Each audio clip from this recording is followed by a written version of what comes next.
बज रहा है ना, पहले इज्जत नहीं मिलती थी, अब इज्जत मिलती है। ये जो इमेज बनी थी और जो हाल के टाइम में हुई हैं घटनाएं अभी पिछले 3-4 साल में, चाहे वो फलस्तीन का मामला हो, ईरान के वार का मामला हो, आपको लगता है कि वो डिस्टर्ब हुई है? देखिए, इसको मैं दो तरीके से इसको देखने की कोशिश करता हूँ। एक तो हमें ये समझना चाहिए कि नरेंद्र मोदी कोई स्वाभाविक नेता नहीं है। बड़ी बात कर रहे हैं आप। स्वाभाविक नेता नहीं है मोदी। जो मॉडर्न इंडस्ट्रियल सोसाइटी है, उस इंडस्ट्रियल सोसाइटी के एक इंडस्ट्री के द्वारा प्रोड्यूस्ड पर्सनालिटी है। सब कुछ उनका स्कल्प्टेड है, सब कुछ उनका प्लान्ड है, और उस प्लानिंग में प्रोपेगेंडा का बहुत बड़ा हाथ है। इसीलिए आप देखते हैं कि जो ये मीडिया पे जो कब्जा है, वो उस इंडस्ट्रियल प्रोडक्शन का एक बहुत बड़ा हिस्सा है। खास तरीके से मोदी की एक तस्वीर का आना, एक खास तरीके से यूं देखना, टेलीप्रॉम्प्टर के माध्यम से भाषण देना, वो सारी चीजें।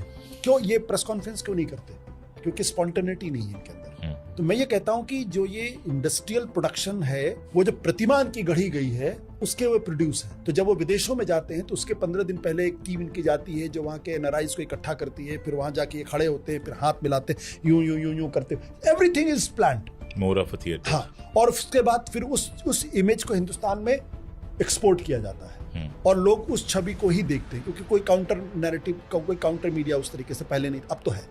तो उस छवि में कि नरेंद्र मोदी न केवल हिंदुस्तान के बल्कि दुनिया के बहुत बड़े नेता हैं और उनकी बात दुनिया सुनती है, इस छवि को बहुत कायदे से हमारे और आपके मानस में इंपोर्ट किया गया, उसको यहाँ पे छाप दिया गया। दिक्कत तब पैदा हुई कि जब उसके कॉरस्पॉन्डिंग विदेश नीति पे हमारी असफलताएं एक के बाद आने लगी। और मुझे लगता है कि ये हिंदुस्तान की राजनीति के विदेश नीति के मामले में सबसे असफल प्राइम मिनिस्टर है। अमेरिका से आपके कोई रिश्ते नहीं है, चाइना से आपके कोई रिश्ते नहीं है, रशिया आपका एक बहुत अच्छा दोस्त हुआ करता था, वो दोस्त आपने गंवा दिया है। ईरान आपका एक बहुत अच्छा दोस्त हुआ था, वो आपने गंवा दिया है। जब पहलगाम हुआ तब हमारे पक्ष में कोई खड़ा नहीं हुआ।